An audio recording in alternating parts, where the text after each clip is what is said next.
తాడేపల్లిలోని వైఎస్ఆర్సీపీ కేంద్ర కార్యాలయంలో రాజ్యాంగ దినోత్సవ వేడుకలు ఘనంగా నిర్వహించారు. అంబేద్కర్ చిత్రపటానికి నివాళులర్పించారు వైఎస్ఆర్సీపీ నేతలు. అంబేద్కర్ ఆశయాలకు కూటమి ప్రభుత్వం తూట్లు పొడుస్తోందని విమర్శించారు. రాష్ట్రంలో అంబేద్కర్ రచించిన రాజ్యాంగం కాకుండా రెడ్ బుక్ రాజ్యాంగాన్ని అమలు చేస్తున్నారని వైఎస్ఆర్సీపీ నేతలు మండిపడ్డారు. దురదృష్టం, ఆంధ్రప్రదేశ్లో రెడ్ బుక్ రాజ్యాంగం ఉంది. చంద్రబాబు నాయుడు ఓ రాచరిక పరిపాలన మళ్లీ తీసుకొచ్చాడు.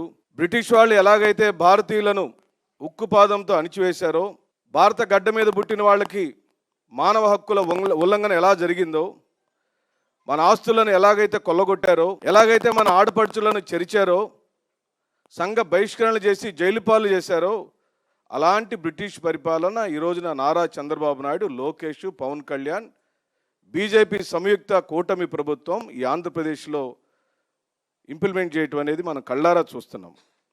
శ్రీ వైఎస్ జగన్మోహన్ రెడ్డి గారు తీసుకొచ్చిన ఆర్థిక స్వావలంబన, ఆర్థిక సంస్కరణలు, రాజకీయ సంస్కరణలు మచ్చుకైనా కూడా ఈ రోజున కనపడటం లేదు.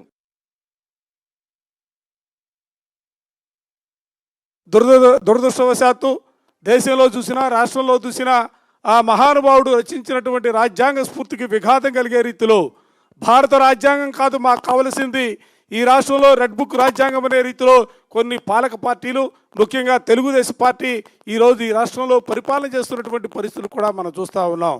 ఏది ఏమైనప్పుడు కూడా ఈ రాష్ట్రంలో ప్రజాస్వామ్యం మనుగడ కొనసాగాల, ఈ రాష్ట్రంలో ఉన్నటువంటి అందరూ కూడా సమానమైనటువంటి రీతిలో అందరూ కూడా కలిసిమెలిసి జీవనం కొనసాగించే పరిస్థితుల్లో ముందుకు సాగాలంటే తప్పనిసరిగా ఆ రాజ్యాంగ విలువల్ని అందరూ కూడా వంటబట్టుకుని ముందుకు సాగే పరిస్థితిలో మనం అందరూ కూడా ముందుకు సాగాల.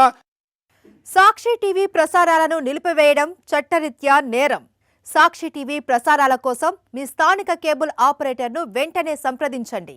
DTHలో, ఇంటర్నెట్లో కూడా సాక్షి టీవీ ప్రసారాలను వీక్షించవచ్చు.